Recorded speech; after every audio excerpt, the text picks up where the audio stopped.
Hello and welcome to another Daly's demo. This time we're going to look at how to draw lips.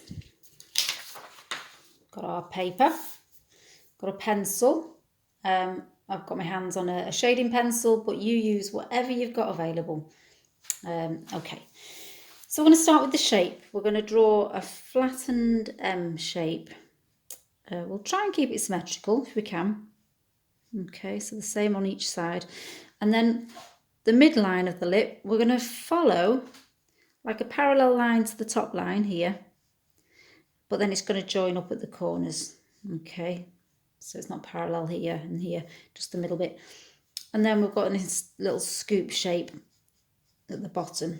Okay, now it's just a guide, and that outline is just going to help us, but it doesn't want to be too heavy. All right, now I'm going to zoom in so you can see what I'm doing with that outline.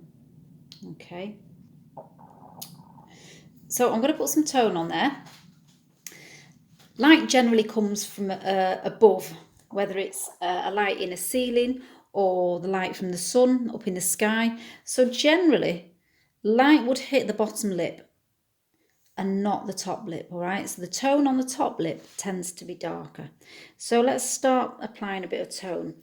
Now the direction lines of the tone are going to be important as well, because we want to try and describe the texture of the lips and the sort of segmented texture that we have as we go across that allows our mouth to open, okay?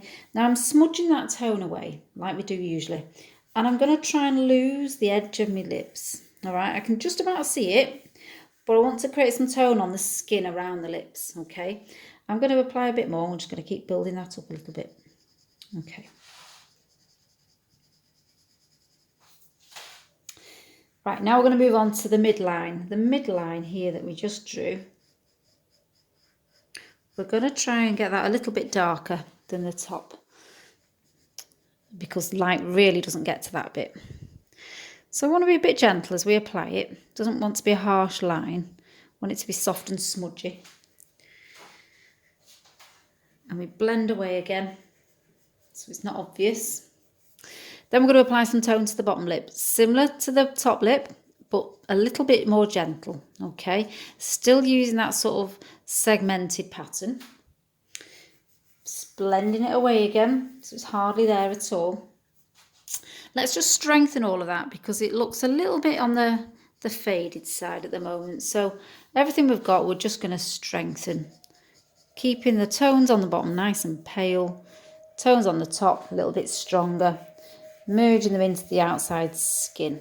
Okay, now if the mouth looks a bit too miserable, we can apply a bit of tone to the corners, because when you smile, the muscles push this part of the mouth inwards towards your teeth, don't they? All right, so that indented sort of part of the face there can be suggested with a bit of shadow, a bit of tone. Now that line looks a bit heavy, so try and soften it. Okay, now there's a nice patch of tone under the lip. If you think of the light coming from above, the way your lip protrudes here at the bottom, there'll be a nice little bit of tone here. So to make that soft patch of tone, either check you've got enough tone on your finger, or remember we can make a little smudge patch, can't we? Yeah, and put some tone on our finger. So we're loaded up, we've got tone on our finger, and then we can just apply it gently, particularly in the middle, but anywhere around that part there. Okay. Now I'm going to get a bit more tone. I'm going to come up here in the mid part of the lip, make that a bit stronger there, blend it again. Now the important bit now is to use either a rubber or some blue tack, or if you can't get your hands on that, even a bit of white bread would actually work. But I'm going to use the corner of my rubber here, and I'm going to try and take away a bit of the pencil. I'm going to try and replicate the shape I had here at the beginning, but really carefully with this bit of the rubber, which is going to be tricky because it's hard to control, whereas blue tack is actually a bit easier to control.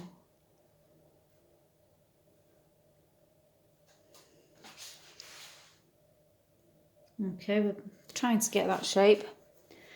If it does go wrong, smudge it away again with your finger until you're happier with it. Okay, a bit happier with that.